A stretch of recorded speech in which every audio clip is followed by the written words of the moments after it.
So today we are going to explore the world of non-duality. First question, do you know what non-duality is? If so, what is it? In this experience, the sense of being a witness or seer of things vanishes completely. So in our practices up until now, we have been observing our mind and observing our emotions. Instead, we start to feel ourselves to be whatever thing you are holding. So you don't see the mountain, you are the mountain. You don't hear a bird, you are a bird song. And furthermore, the thing being experienced also vanishes. So you become the things you are experiencing, and then in the sense that is no longer an experienced object. So nothing is separate. So the mountain is not a mountain. The bird song is not a bird song. Both are seen as vivid but empty experiences. So non-duality is the experience of oneness in some cultures, intimacy with all things in other cultures, sense of identity with the universe in other thought forms. So that is what non-duality is. So this awareness no longer split into an observer and the observed. There is just pure consciousness with no division. Experience itself without a subject or object, without a seer or seen, is the essence of non-duality.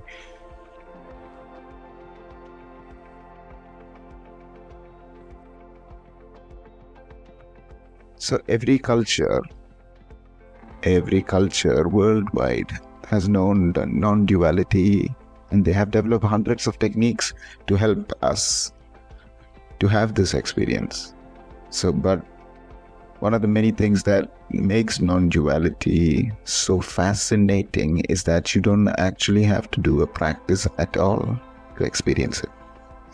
Because it's not kind of an altered state of thought. Instead, the experience of non-dual awareness is an essentially human one. And it is true, as many philosophies have insisted, that the non-dual experience is actually at the root of all human awareness. Maybe it is just there. Maybe it's something which is there's just there and we have access to it. So in all our experience, like a leg bone, for anyone who looks deep enough to discover. So while it's possible to do a special meditation practice to include non-dual awareness, or maybe we should say to reveal non-dual awareness, it's also the case that many people only need to have their compass pointed out to them to have at least a little taste of it. So whether you get there via meditating or via pointing out, just being aware of non-dual, then we can start to access it. So even just thinking about non-dual awareness. So imagine we are no longer the observer and there is nothing to be observed. Just imagining that, our perceptions start to shift. So the world and everything is transcendental, is there for you to find.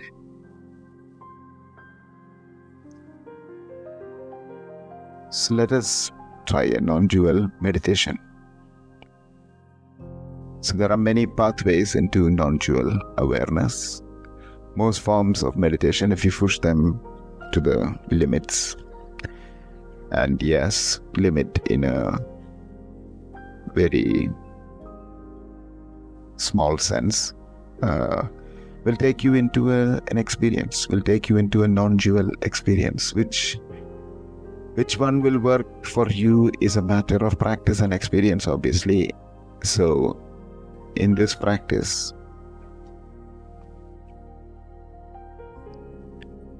if it works for you, it works for you. If it doesn't, maybe we can try different practices later.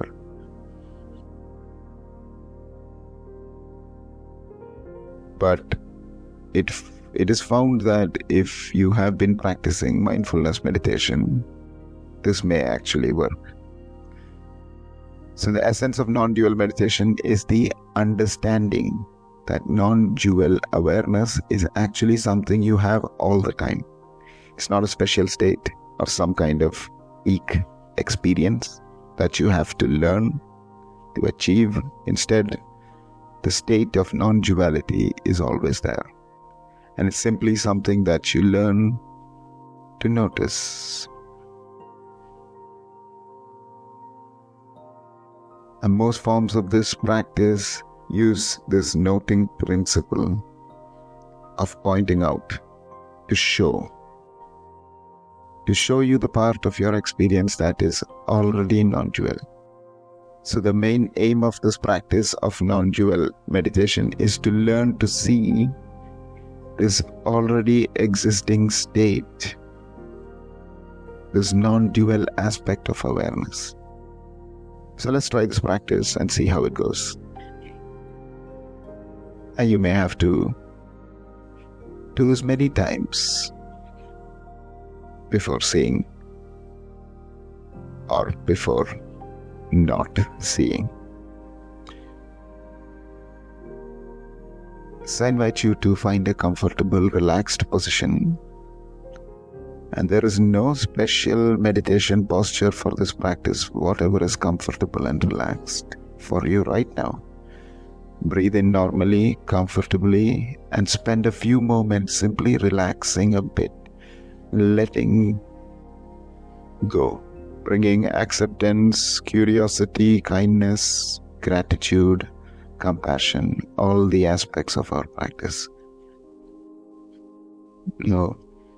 Gently gaze at some object in your environment.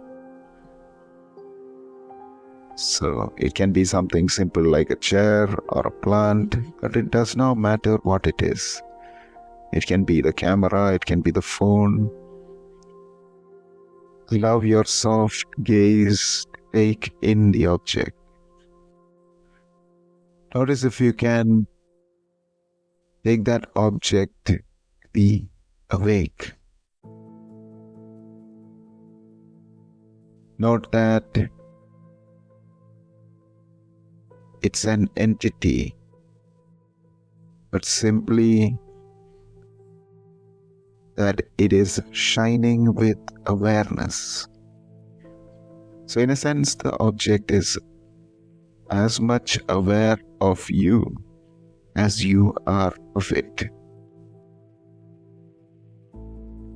Feel that sense of the object being aware of you. At the same time, you are aware of it.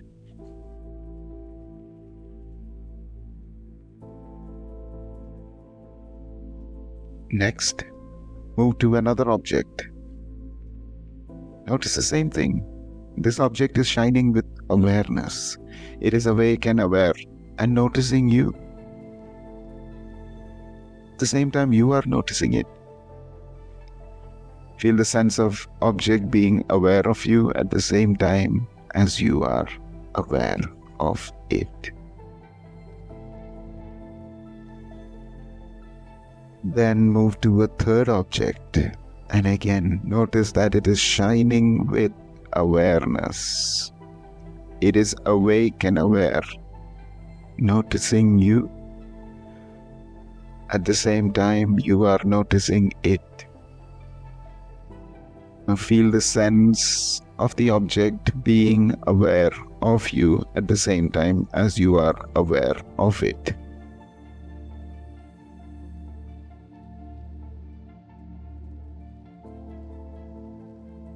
Now, if you carry on doing this with each part of your visual field, then there is no object in the visual field that is not shining in awareness. All objects are awake and aware and holding you in awareness as you are holding it in awareness.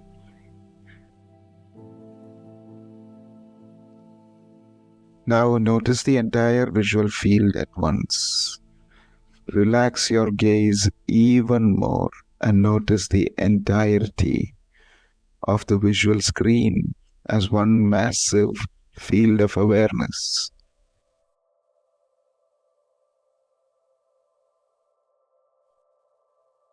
And this field of awareness is aware of you. At the same time, you are aware of it. It is awake and gazing softly at you as you are awake and gazing softly at it.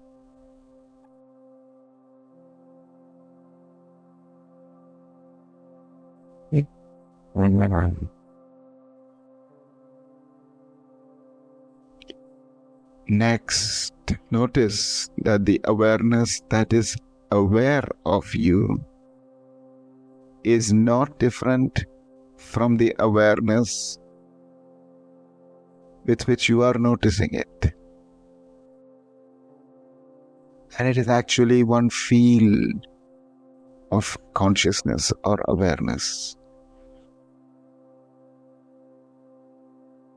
No matter what you are aware of,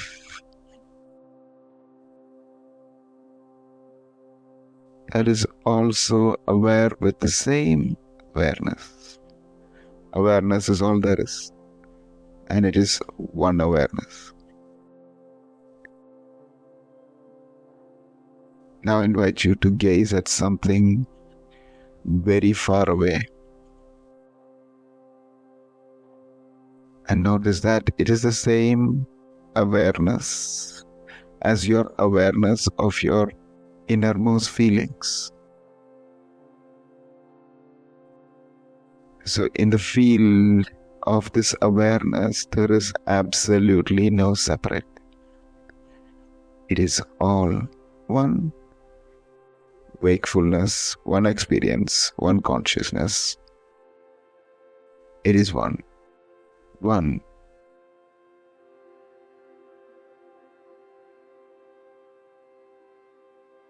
And in the space of conscious one awareness, there is only intimacy and connection. Because everything is awake and aware of everything in one awareness without separation. Everything is known. Nothing is hidden. Everything is open and shared. Everything is soft and sensitive. There is just total awareness and total connection.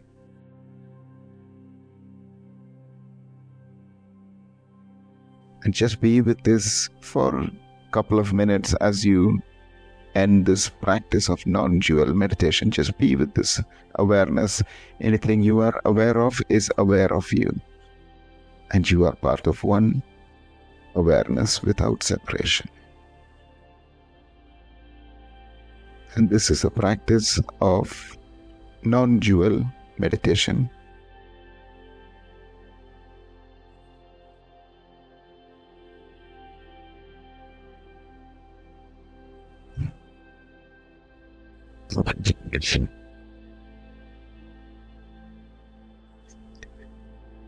So I invite you to come back to the room, however you are. So to say it simply, non-duality is the essence of awakening. So what is also called, sometimes in a lot of cultures, is called enlightenment, liberation, realization, divine union. When a person has a non-dual experience, they have already begun the process of awakening. So for people who are interested in enlightenment and awakening, this is one path. For most people, this process takes an entire lifetime, and it is always growing deeper and broader, encompassing more and more areas of your life, of their life. So in some cultures, contexts, non-dual awakening is considered to be the ultimate salvation. It is somewhat similar to certain religions becoming obsessed with the ways to gain salvation. In short, if you have an interest in getting enlightened, then what you are actually looking for is an experience of non-dual experience. Because non-dual awareness is at the base of the mind. First experience of non-duality, however minor, fleeting, or shallow, is luckily not all that difficult to achieve. Actually, we can notice it even with that short meditation. We actually, in certain moments, lost sense of self and others, and it just became one awareness, even though the practice was very short. So the question is, what's the ultimate salvation? So some religions say non-duality is the ultimate salvation. So oneness with everything is the ultimate salvation. Some cultures have different forms. So the extent to which we contact this awareness, which is ever present, is the extent to which you can contact God, universe, and everything. So whatever reality you may have in your head, in your mind, is all just made up by yourself. And the awareness in itself is completely encompassing everything that is around you. Another way to say the same idea is that consciousness is everything. But is this really true? The problem with this question is that an assertion like ultimate reality, what is ultimate reality, is untestable. That means nobody can prove whether non-duality is the ultimate reality or whether consciousness is everything. No matter how much you believe that to be true or believe it to be a fantasy, there is literally no way of testing, proving, or knowing whether you're right. In one way of looking at it, having the experience prove that it's real, at least to the satisfaction of the person to whom it's happening. So if you have a deeply spiritual experience of oneness with all things, which utterly revolutionizes your life and transforms your entire existence with everyone else, why would we want to care whether it's real in a scientific sense? Because it has actually changed and the way you look at things. So it's certainly real enough in that sense. However, there is also another way to look at it.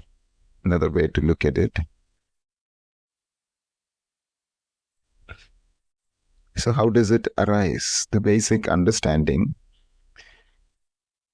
is that the real view of this reality is made of consciousness, to see that everything is one in awareness, to see the ultimate reality. But also for those scientific-minded folks, just another viewpoint. A human being only knows about their environment through their senses, right? So for example, you don't see the world directly through your eyes. As much as you would love that to be true, that is not true. Because there is no movie screen at the back of your head. As if you're looking outside through window, two open windows. No. Instead, the eye functions very much akin to a video camera, because the photons or the light particles from the exterior world stream through the lenses, strike the retinas. The cells of the retina convert these photons and convert it into electrical pulses, which are then sent down the spinal cord into the optic nerve, into the brain. And the brain just creates this image. So nothing is out there. It is all created within. So these electrical pulses represent some information about the field outside the eyes. So the brain then decodes this information through many layers of processing until it's all put together into this beautiful thing, which the lucky few of us who can see. It is this mental image that arises in consciousness. So whatever we are conscious of is something which the brain creates. Therefore, we never actually see the outside world. You have never seen outside world in your entire life. You only see your constructed mental representation of these signals from the eyes, from the outside world into the eyes. And it is same for all the other senses. The ears encode airwaves, which the brain decodes into experience of sound. The movement of the airways is what sound is. The nose and tongue encode chemical signatures, which the brain associates with smell and taste. Skin encodes pressure, temperature, heat, and so on and so forth, which again is also processed in certain ways. Therefore, you have never, by you, I mean every one of us, so it's not just you. Therefore, we have never experienced the world directly in any way. You have only experienced the constructed mental representations. So if we understand this point, we understand that the entire world is just consciousness, because your experience of the world arises only in your consciousness. So it would be more accurate to say, my experience of the entire world is consciousness, for the same reason that you cannot prove that this non-duality is the ultimate reality. You cannot prove that the above description is ultimately true. But it does have the advantage of being kind of scientifically provable, however. So it has also this very big advantage of removing tremendous amount of confusion, superstition, and wasted time. So in the end, it probably does not matter which view of non-duality you believe in. Either consciousness is everything, or the experience of consciousness is everything. So these are the two aspects we discussed. The important thing is to contact non-dual awareness, because doing so is life-changing.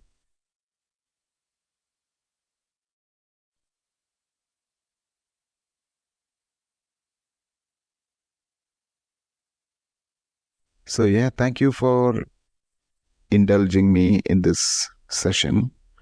Appreciate it. Hope that was useful in terms of understanding, or maybe there are questions which came about. Please let me know any questions you have about this practice, how you have done it, how you may have not done it, how you might have found it. All of it welcome, and let's carry on the discussion further.